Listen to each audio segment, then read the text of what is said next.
Hello and welcome back to Soxy Chicks. I'm Woo. Chrystal. I've got Bayleigh, my lovely co-host. Hi. How's it going? Dealing Going. with some seasonal allergies, but That literally the worst. It's literally the worst. Like I feel like you'd rather get like smacked in the head with like a 2x4. That's how you feel after you have like these allergies, I feel like. I think being hit in the face with a 2x4 would like clear a lot of It it. might. It might help just smack everything out. That's the goal because woof. But I mean, we got baseball back at least. And we're a That's couple weeks into the season, so it's pretty exciting. Do we want to start off with some notes that we got? Yeah, let's knock it out. Where are All we at? right. And so I have to thank Chrystal for doing the notes this week because it's just been hectic over here. So thank you for grabbing these notes. And the first one we have is that the St. Petersburg City Council voted 7-1 to approve a $22.5 million to begin the repairs to Tropicana Field. Yay! Which will start with the membrane roof that must be in place before others can, the other work can continue. I mean, that would make the most sense, right? Yeah. Although the Rays pulled out of a plan of a $1.3 billion new stadium, the city is still contractually obligated to fix the Trop. Under the current agreement with the city, the Rays owe 3 more seasons at the Trop. Okay, so that 3 more seasons there once it's ready through 2028. So that's the thing. It's like I kind of just want to. I hear it's so bad that I need the Trop to be back because I need to visit it. I just need to see it and experience it. Yeah.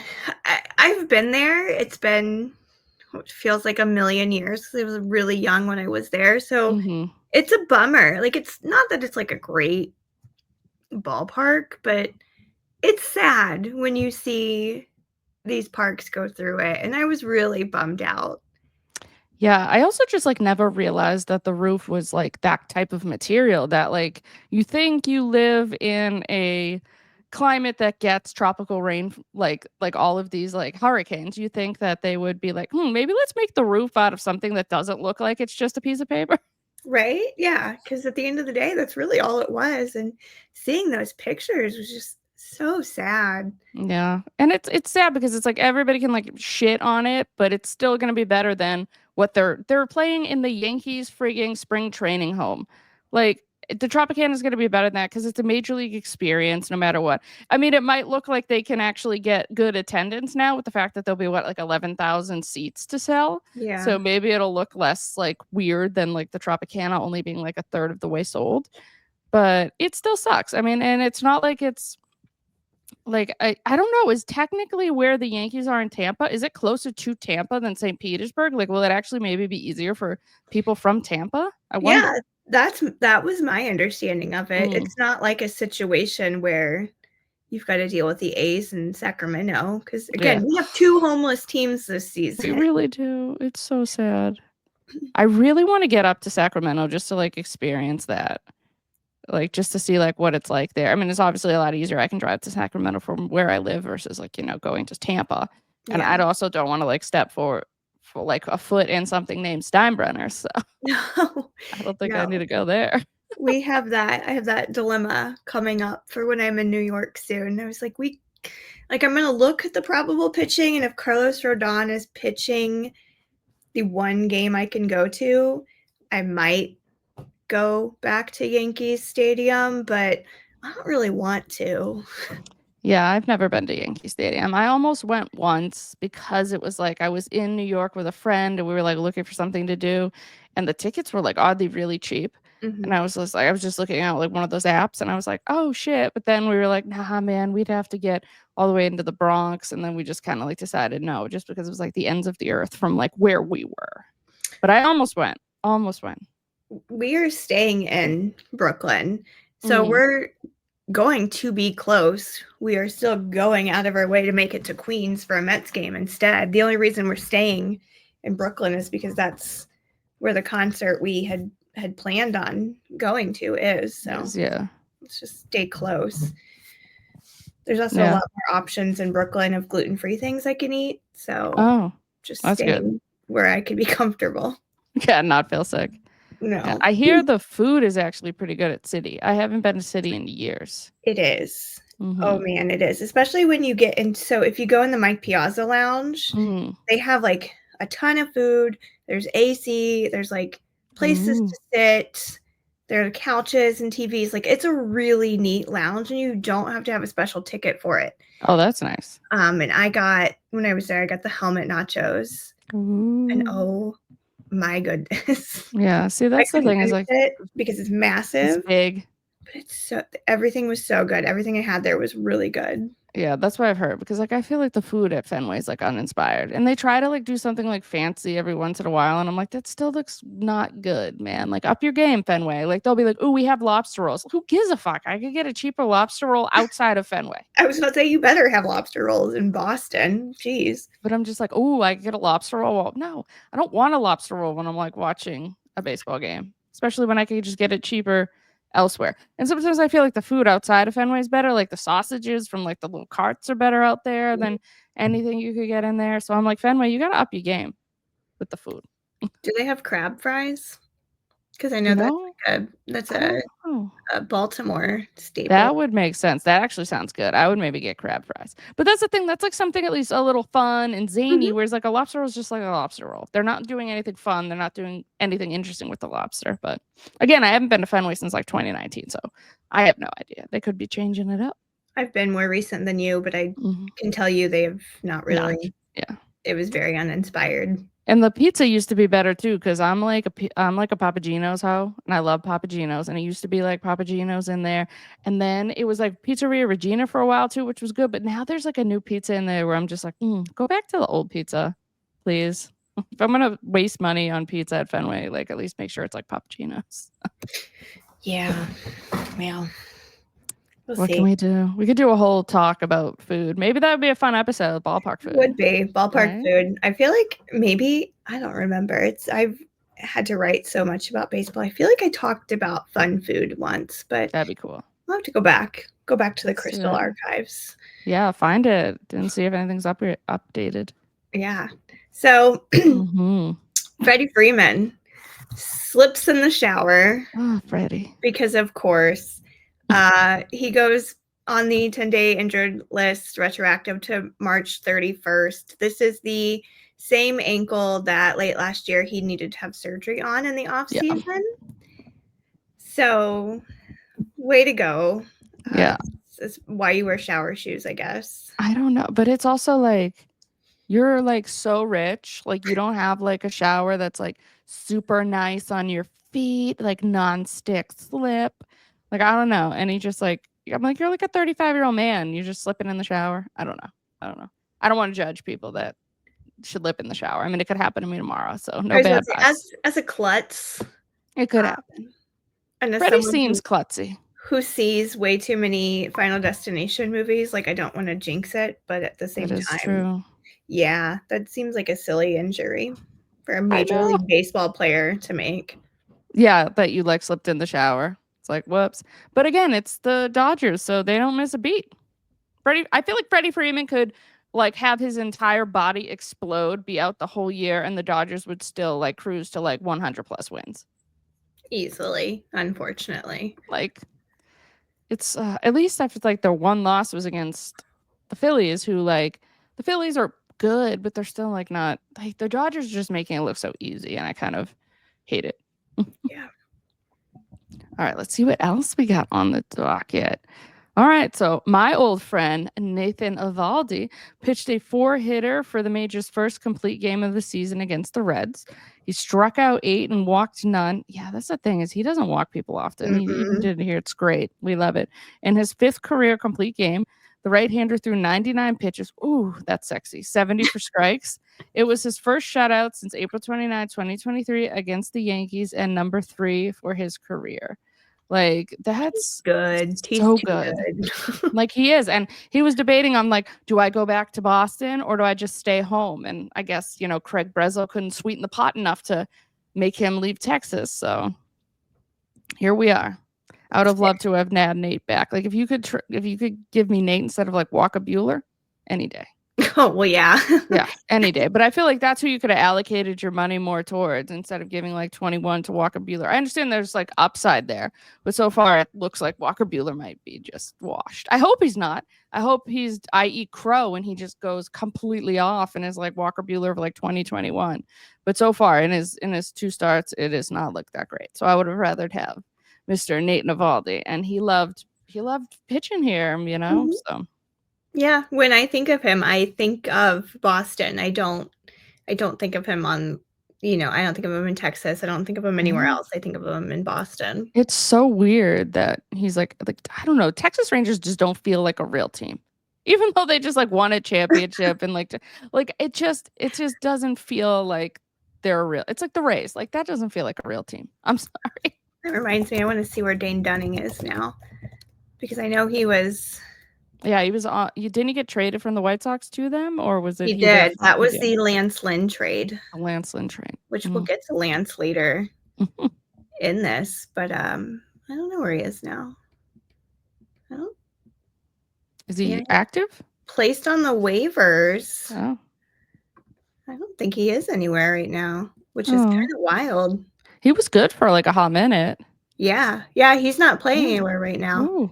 White Well, Sox, bring him home. I know. I mean, you ain't got nothing to lose. We have no pitching. Bring him home. I did love for like a second, a couple days ago, that everybody in the Central all had a 2-4 record. Yes. I was like, that is so funny. Like when I opened my app and I saw that, I was like, wait, I love this. It's wild. Oh. So speaking of washed players, Mm. look, I love Max Scherzer. I do. I love that man. Yeah. It's time that he retires. He is on the 15-day injured list with right thumb inflammation. What the hell? How it's like weird things are popping up. It's like his body is like, you are old, sir, and the weirdest shit is going to start happening to your body. Like, Yeah. he's had his back issues. So I know a lot of like Red Sox fans were like, oh man, we could have got Max Scherzer. I'm like, why, dude? This isn't like 2011. Like, this isn't like prime, like Scherzer, Verlander taking like the Tigers to the World Series. Like, this is, both of them are old as hell. I know that like they're just competing against each other to see who could have like the most strikeouts. Like they're both playing out of vanity at this point, not to help a team win anything. No, I really think they're both just playing to see who quits first. Yeah. Yeah. Because Max will be 41 this summer. That's so crazy. It's time. You're old, like, and I love how it's like you just be old at 41 and you're just done. But like in the scheme of the world of baseball, yeah, you're done. Like you're old.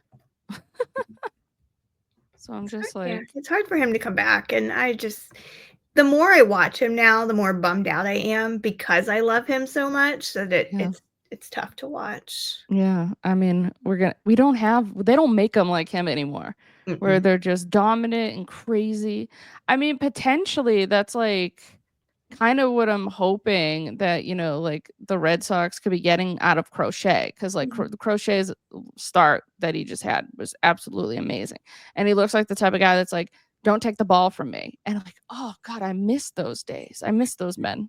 Yeah, I mean, when I think of Crochet, he is the type where I think of Chris Sale and Max Scherzer and peak Justin Verlander. Like I can see that in him already. And I know he's very young. Yeah. But there's a long way to go. He shows those signs already. And I love that because we don't really get them made like that anymore.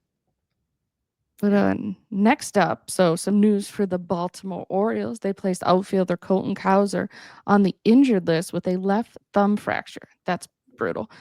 He will miss a minimum of 6 to 8 weeks, according to their manager, Brandon Hyde. Yeah, that's a pretty big loss, especially he's like really trying to prove himself this season as well. They did just bring Gunnar Henderson back. He was activated, so at least they have that. Yeah, they got Gunnar. Losing Chrystal is kind of a big deal for them. Yeah, especially since Holiday hasn't really Holiday's been pretty good on the young season, but he still hasn't proved himself like in the way that like Gunnar Henderson has, where he's like MVP level. So yeah, I don't know, man. I'll tell you, this East could be wide open for my Sox. Come on, boys. They were slow to start, but man, they're just looking like the offense is gonna be elite. And the pitching, if the pitching can just kind of hold up, sky's the limit, really. So let's do it. Let's get it. Yeah. So we've got a ton of Braves talk. Oh. I should actually have moved that one note up, so we'll get back to that. But let's break down what's going on with the Braves. So, right-hander, my man Ronaldo Lopez is on the 15-day injured list with right shoulder inflammation, which is such a bummer because he had such a good season last year. And I was actually just talking about him earlier. I recorded the Guardians episode from the Dugout, and we talked about Tristan McKenzie and how right now he is in the bullpen for the Guardians. That's such a shame. And, I mentioned, I was like, Ronaldo Lopez is a perfect example of how it works sometimes where you've got starter stuff, but you either can't stay healthy or your command is bad. You get moved to the bullpen, and then you come out on top and you have this phenomenal season. And that's all I can hope for Tristan McKenzie. I love him. Yeah. Really there was so much promise there. Yeah. Like, that's the thing.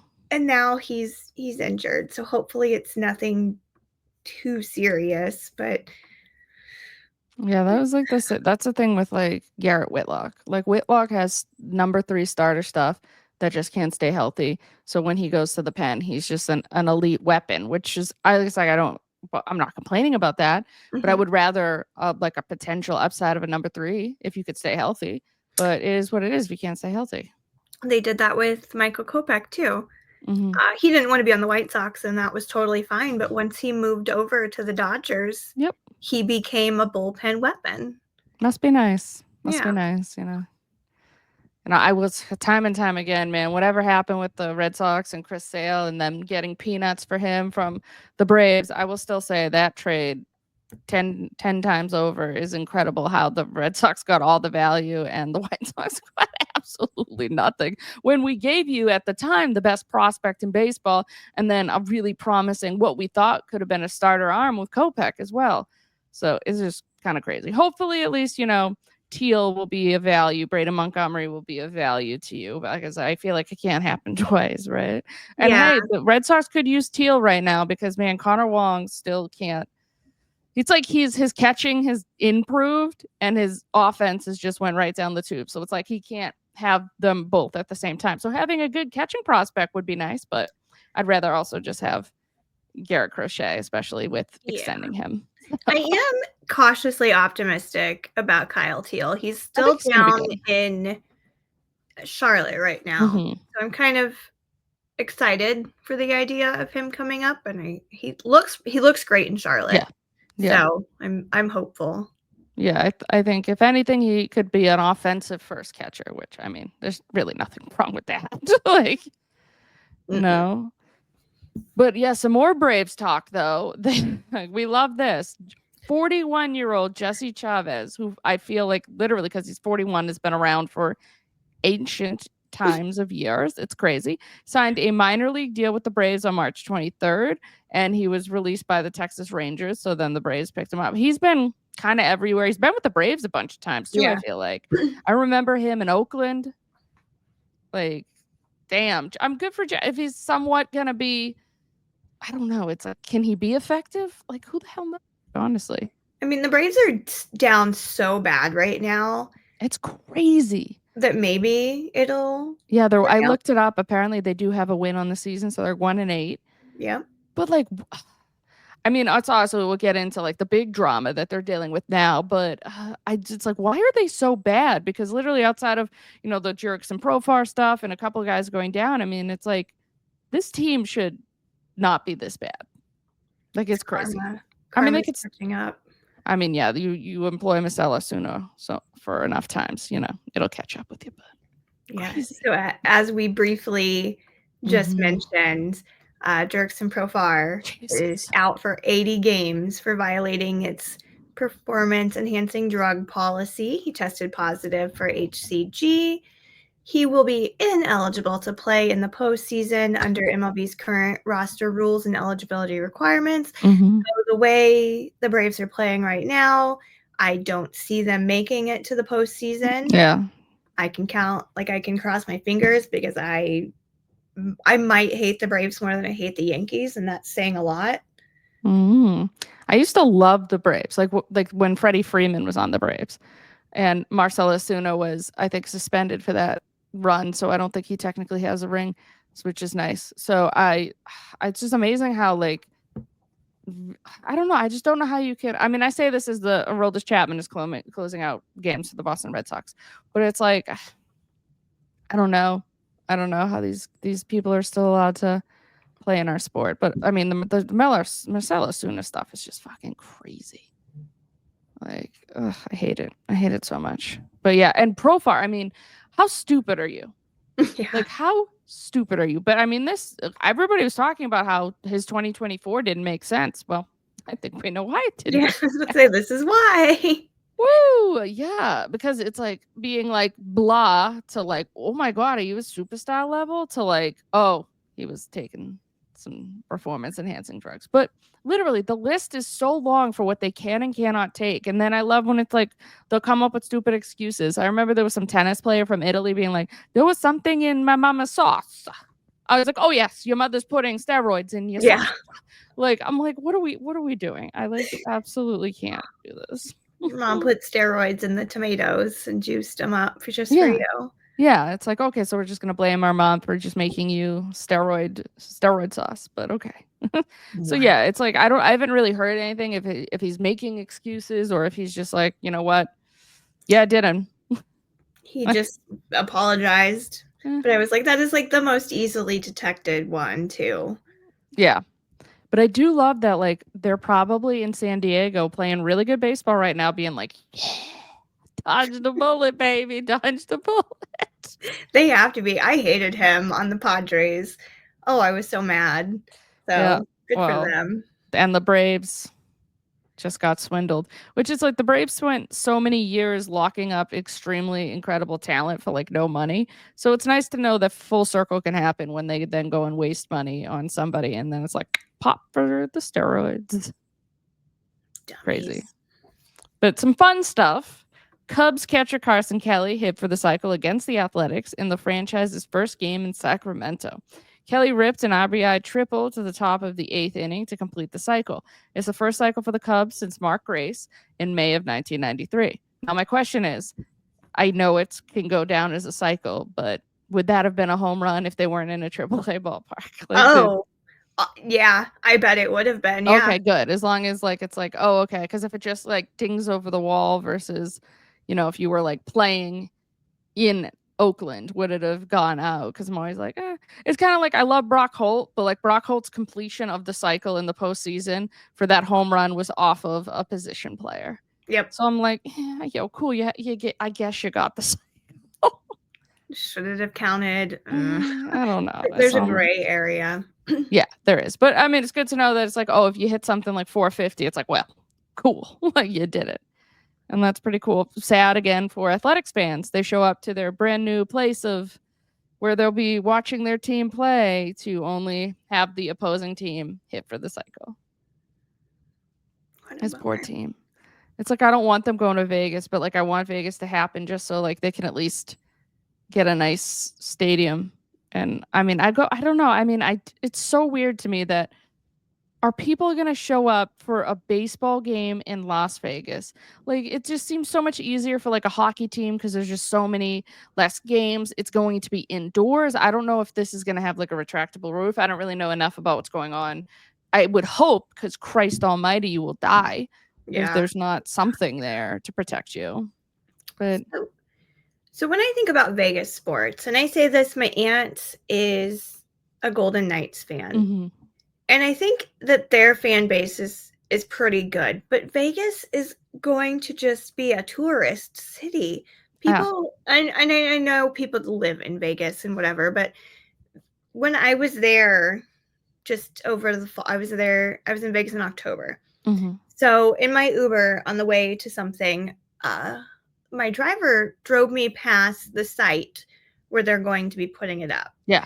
And I said, is there any, like I asked, I was like, is there any excitement for this? And the guy was like, not really, no. I mean, nobody really cares about the Raiders from what it seems. Yeah. People like the Golden Knights, and it's Yeah, like they right seem they're deep. good too. Yeah. Like, And the Golden Knights, it's like really deep on the strip. You can get on that silly roller coaster in New York, mhm. and you go like right above it. Like it's a neat place to be, and I think they're really excited. I don't think they care about baseball. It's also like it's 81 home games. Yeah. And it doesn't seem like it's like somebody's going to Vegas and they're like, "Damn, you know what we should do tonight? We should go to an athletics game." Yeah.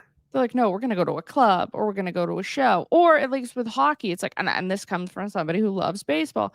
Like there's an excitement around being like, "Hockey, yeah, woo, You're people also in a fighting." cool building in That Vegas. too. That too. You're not potentially outside in the elements in Vegas. Like, so yeah, I mean, good luck to what can become of this franchise. It just sucks. And I just feel so bad for an entire fan base losing something that they love. Like, Yeah. I could never imagine. Like, all of a sudden, the Red Sox just like aren't in Boston anymore. Like, okay. Like, what? Absolutely insane. Crazy to think about. Meanwhile, the Reds are very bad too. Poor Terry. Poor Terry. The Reds lost 1-0 for a third straight game after after falling by that score to the Texas Rangers each of the previous 2 days. According to Sports Radar, the Reds are the first team to lose 3 consecutive 1-0 games since the Phillies in May of 1960. It's happened 6 times in the majors. 4 of those were from 1908 through 1917. That's, oh God, I'd be so, Terry must be going crazy because like the Reds had a potential. And then like Yeah. the idea of like, and losing 1-0, it's like, well, at least you're not giving up, but then you're not scoring anything, which is like so frustrating. But I mean, like they went and like traded for Singer, they went and got Francona. So you're like, oh, are they gonna maybe like they're not ready today to be No. great, but like, is there? You're like, oh, this looks good. They've got Ellie De La Cruz, like. I don't know. It just sucks that they're, and then bringing in Francona, you would have just been like, oh, good things are gonna happen. I know it's still so early, like we don't really know, but that's gotta be a little. It's gotta hurt for some of the fans who probably had a lot of thinking there was a lot of promise for this season for them. Did Joey Votto curse the Reds on his departure? Oh, Joey, no, he's a good Canadian boy. I hope, yeah, I hope he wasn't doing any voodoo out there, but who knows, I hope he was, actually. right? Oh God, I know they really didn't. They did him dirty, which isn't really fair to him. I will also take this next note since it's my Yes, guy before we get it into is. your Do guy. it. True. So Lance Lynn on his wife's podcast that announced that he is retiring after 13 years, one of those including a 2011 World Series title with the Cardinals. So good on you, Lance. You're a beautiful big bastard, and I love you. Yeah, 13 years. So you hit your 10-year mark. You got your pension. You got the fun card where you and a guest can always go to any game anytime. That's the like I know some of these guys play for the 10 years because they're not the big guys that made tons of money. Yeah. But like Lance Lynn did pretty okay with himself. So my big perk would be like, yeah, I get to go to any game whenever I want. That sounds so fun. Just walk right in. I got my fun little gold card. I think that's really cool. But no, congrats to him. There was that brief period where he looked disgusting in pinstripes with no beard. But outside of that, great career. Seemed like a fun guy. I loved his time on the White Sox, and I think I've said this before, but we are the same age. We were in high school at the same time. He is from the same state. Oh, that's cool. So I got to see him play baseball in high school. That's super fun. Yeah, that's like my friend right now was telling me the other day. He was like, oh, yeah, he was a rival to Harvard Westlake. And he's like, yeah, he's like, I played baseball against Flaherty. And his claim to fame is that he got a hit off Jack Flaherty. Oh my God, I would tell everyone that. He was like, yeah, I got a knock off Jack Flaherty in high school. He looked great. Great. The other day. I love Flaherty. Yesterday or 2 days ago now, because the White Sox are currently playing the Tigers, and Jack Yes. looked just, even with his like subpar stuff, he looks amazing. Yeah, it's still good. It's still good. So I was like, oh, you got a hit off Jack Flaherty. That's pretty cool. But going from one former White Sox to another former White Sox and current Boston Red Sox, Garrett Crochet, he got a new deal which will begin in 2026 and is worth $170 million, which includes an opt-out after the 2030 campaign. He receives a $4 million signing bonus and will earn $24 million in 2026 and then $28 million annually from 2027 through 2030 and $30 million in 2031. This could potentially be a hell of a steal. Hell of a steal. Yeah, I'm happy for him. I'm happy that he got that money. He's deserving. Like we said earlier, he has greatness. Yes. So I'm It's excited in to see there. what he's going to do. And like my big thing is I thought he was going to be getting more than that. Like I thought because there seemed to be like things were going back, like is there a holdout, is somebody wanting more money, this that I thought it was like potentially he was looking at trying to get more than Max Fried.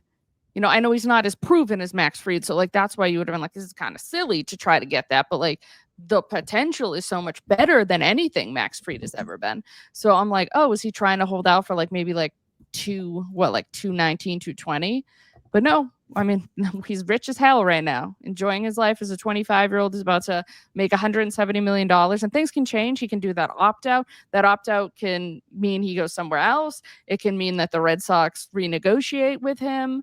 But either way, it's a great deal, and it's the deal that needed to be made because the Red Sox gave up legitimate talent to get Garrett Crochet. They didn't give up the biggest talent that they have here, which I'm so thankful for, but like the Red Sox farm system was so stacked that they still gave up potential all-stars to get Garrett Crochet. Good for him, man. Oh yeah. I'm happy for him. He's deserving. Now, this next one you're going to talk about kind of doesn't make sense to me. I don't know how you feel about this one with Ketel. Yeah, so the Diamondbacks and Ketel Marte agreed to a 6-year contract extension. This new deal will pay him $116.5 million. And then, I'm not even kidding, like 2 days later, he gets placed on the 10-day injured list with a hamstring injury. So, I think this was a great idea to extend him? No, not really. Yeah. You already had control of him through, I think, like age 34 season? Yeah. So it's like you're having this control over him already, and it's just like you're just trying to be like, hey, we can play with the big boys too. We can keep our superstars here. But I was just like, it's not as if like you didn't have control over him already. Yeah. It's like the people that want the Red Sox to extend Jarren Duran. I'm like, why? Jarren Duran's 28 right now, and the Red Sox still have control through his prime. Why the hell would you be like, here's a bunch of money? It like doesn't make any sense. Who the hell knows? Craig just be cooking, so things could change. But to me, that's like something that doesn't make sense in the way that like why the Ketel Marte did. Like, you have him through his prime. Like, why are you just throwing more money at him and years, really? Yeah, and I mean, just based on this injury alone, he's on the decline. Mm-hmm. And the Diamondbacks had an opportunity to do so much good with this because if you remember right, the Diamondbacks were deep into the playoff. Yeah. Like not they're still even good. Yeah. Like they're still a good team. Like, So focus that energy on somebody young. yeah. Not Like a Corbin. Have they locked up? Yeah, I was like, I don't think so. anything that they have yet, no, but Yeah, like another young talent. They've got young talent. yeah, he's not in his prime anymore. This deal really made no sense. I would have probably started to cut ties and see what you could get for him, and that's mean to say, but he's just not as good as he previously has been. And It's a business. I don't see an uptick in his production, especially if he's getting hamstring injuries when baseball just started. The worst. But another good thing for the Boston Red Sox over here is that Kristian Campbell is agreed to a $60 million 8-year contract less than a week after his major league debut. And his debut has been absolutely fantastic. I think this kid is going to be a superstar. And there's the potential for this to turn into 10-100, which is really cool, which especially it's like there are 2 years options that are club controlled. So if he's anything like they think he can be, holy crap. And this is the type of contract that like you wished the Red Sox had signed like a Mookie Betts too. But the thing was that there's just difference when it comes to like personality and things, where Kristian Campbell is just like here to play baseball, and in 22 years old and somebody says you're going to make $100 million over the next 10 years, he's probably like, oh my God, what an amazing thing. Whereas Mookie Betts, and this isn't a knock at Mookie Betts, was like, I want to set the market. I know I'm the best player in this game, and COVID happens. I can't set the market, but $365 million to be a Los Angeles Dodger. Okay, cool. So like it's different. Like, so there are some guys. So like everybody's like, well, I wish we could have done this with Mookie. I don't think Mookie Betts at 22, 23 takes 10 years potential of like through his 32, 33 season at only $100 million. When we saw he hit the free agent market, I think at like 28 and got $365 million. So it's just it just really comes down to who the player is. And I'm glad that Kristian Campbell seems to be the type of guy that is like, I just want to play baseball. He calls them his friends. They're not his teammates. He's adorable. He's this little freckled ginger that can play all over. Like they've got him in like center field. They got him in left field. They got him at second base. And he's just here to play baseball. And he's going to be playing baseball for my favorite team for the next 10 years. I'm very excited. Yeah. The whole thing around it just seems so wholesome. And that is such life-changing money. He is just a kid still. Like he is barely an adult. Yeah. He's 22 years old. And he will be making over $100 million over the next decade. If somebody told me over the next decade you're going to be handed in some form $100 million, I'm like, hell yeah, let's go. But yeah, it really depends on who the player is. Like we saw what a Juan Soto did. Like, but it's also a complete freak when you're like making the majors at 19, free agent by 26, and then $760 million comes your way. Like that's different, but you don't know. Like who knows if Kristian Campbell if Kristian Campbell plays the way that he did in the minors, this is one of the best players in the game. Like it's crazy how insane his numbers were in the minors. He had like an OPS of like 1,300. Yeah. Like it's crazy. I hope that his trajectory is similar because we talk about these young players that get these massive contracts. Julio Rodriguez is another one I always think about, who has been on just an insane run. I wish he was not in Seattle because I don't think Seattle is going to be great. Like they kind of are depending on him at this point, but same kind of trajectory. Maybe he'll be an all-star before we know it too, which will be fun to see that happen with Kristian. It would be really great. It would be great. And he just seems like the nicest little kid. A little boring, but sometimes boring's fine. Not everybody can be Tristan Casas, who's just excitable. And I love Tristan Casas, but I love both. I love both of these personalities, and these personalities can coexist and make my team really good in 2025. Yeah. And at the end of the day, he's getting paid so much money to do something he loves, which is really the dream for everyone. Exactly. His dream just came true. So this next one with the Padres, this one I think is a pretty smart decision. So Jackson Merrill and the Padres agreed to a 9-year extension that begins in 2026. The contract is worth $135 million in guaranteed money, but can reach $204 million.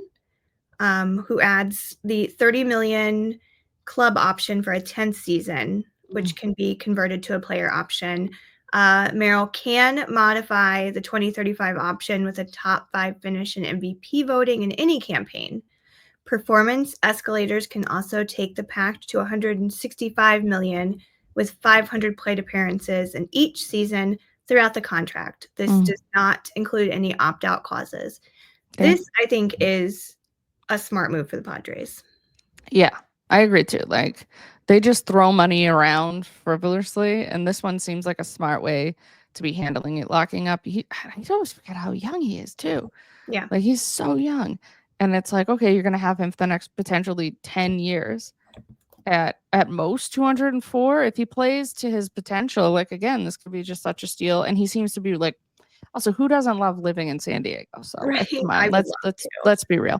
It's a lot easier for like the San Diego Padres to also lock up somebody when it comes to like you see the team that you have now, you're playing really well. There's the potential. Oh, we just locked up our young guy. You get to live in San Diego. Yeah, it's kind of like a no-brainer for the Padres and for Jackson Merrill. Yeah, he will turn 22 in less than 2 weeks. Like that's crazy that he's still 21 years old. Yeah. And that he played all of last season at 20. Mhm. Like that's crazy. I have a feeling the Padres are going to be a team to beat. I know it's going to be tough to kind of live in the shadow when you've got the Dodgers already in the same state, but I really think the Padres are kind of cooking up something special this year, and I say this is with a complete bias with Dylan Cease, but they've got a good rotation. They have better pitching when They healthy than the have Dodgers. young superstars Mm-hmm. that they're locking down for the long term. Like, I really think the Padres can make a good run this season. They could. I think they could go toe to toe. I just hate Manny Machado. So there's that. No, that's totally fair. Yeah. Yeah. So I'm like, I don't want him to have anything fun. But if he wasn't on that team, hell yeah, go Padres. I But saw a thread recently where someone was like, "Who is a baseball player that you just really hate?" And there were so many people that said Manny Machado. I mean, he ruined Dustin Pedroia's career, you know? Yeah. And it's like, even if you want to say he didn't, like, whatever, he's still an asshole.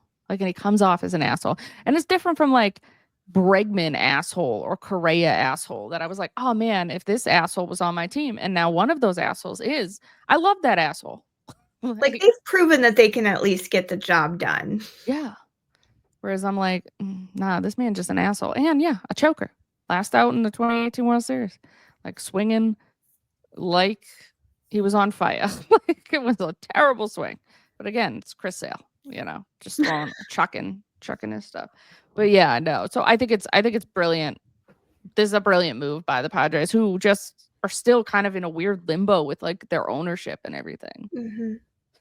So that's all kinds of crazy. But we've got another one, the Arizona Diamondbacks and Brandon. I'm going to fudge this name off. Is it Pfaadt? Is that how he says it? It's just Pfaadt. Yep. Okay. Brandon Pfaadt agreed to a 5-year contract extension. The pact runs through 2030 season with a club option for 2031 and a mutual for 2032. Pfaadt is a guaranteed $45 million in the deal. The club option for 2031 is worth $21 million, and the following year's mutual option is for $25 million. He will also reportedly receive a limited no trade clause from 2030 to 2032. That seems like a good thing because that money, at least in the beginning of it, the guaranteed $45 million, that's like nothing. Yeah. And I will say this. So I was looking at his baseball reference page. For him to come out with that much money for being just a pretty average pitcher. Yeah, it's pretty good for him. Good for him, man. Yeah. Take that money because maybe the Diamondbacks are just going low. They're pulling AJ Preller moves now, maybe just throwing money randomly at okay players. Yeah. Because he's sitting at I just saw it. Yeah, because I know of him in their rotation, but I don't think of him as like obviously because there's just better people in that rotation. But he sits around high 4s, low 5s for his ERA. Man, I would love to get $45 million to do that. Yeah, so for someone who is definitely not a star, in my opinion, to come out and make that much money, that's good for him, man. Good for you, Brandon. Awesome. Good for you, sir. All right, so that's a bit of the news for this week. I guess before we close it out, just kind of how we feeling the state of our Sox. How are you feeling? I mean, I will say right now they are top. It's in the top of the 5th. I have it unmuted in the corner. They're up 3-1 on the Tigers, who have been just decimating them over the last 2 games. Yeah. But this is also Martin Perez pitching, who had a phenomenal outing. He took a no-hitter into the 6th, but was pulled, which I was fine with the idea of being pulled. He's our only veteran on the team, but he's been great. Perez Day. and it's against their baby on the Tigers, Jackson Jobe, who we talked about last episode. So they're up, and I feel good about this. But I think the Tigers are honestly gonna be the team to beat this year in my division. But Yeah. I feel like they're already back to who I know they are, and the bullpen is god awful. But then Jonathan Cannon, I want to scream every time he's on the mound. So they're exactly where I thought they would be. Yeah, that's so unfortunate. Like, my real question for you is, do you think they are better than they were last year? I think they will be better. Okay, that's good. I mean, So that's all you can hope for. So when they were looking for a new manager, if they were not gonna go with my boo, Grady Sizemore, Ooh, so we all know, you know, I know, everybody knows. we love him, Grady's ladies. If they were not gonna stick with him as a manager, which he is still with the team. He Okay. is a defensive coordinator now. I wanted it to be Will Venable, and that's who they went with. Yeah. Venable's great. He was 2018, I believe he was the bench coach for the Sox. So yeah, Will's great. So I was happy with that direction, and he does seem to be he came in set up to fail. Let's be It's real. a shit situation. He's not working with the best. He's working with a horrible owner. I mean, it's a mess. But and I hate to be like, oh, the vibes, but the vibes are so much better. That's great. I mean, that's great. Team. And like you can tell, like they were shifting after Pedro was fired last season and Grady took over. You could tell that there was a big shift in the energies in that clubhouse. And now with Will there and Grady still there, I think they're at least playing better.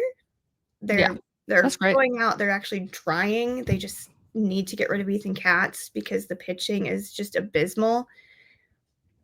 But I feel better now that Will has taken over, and I think it'll be not a great season by any stretch of the imagination, but it's not going to be as bad as it was last year.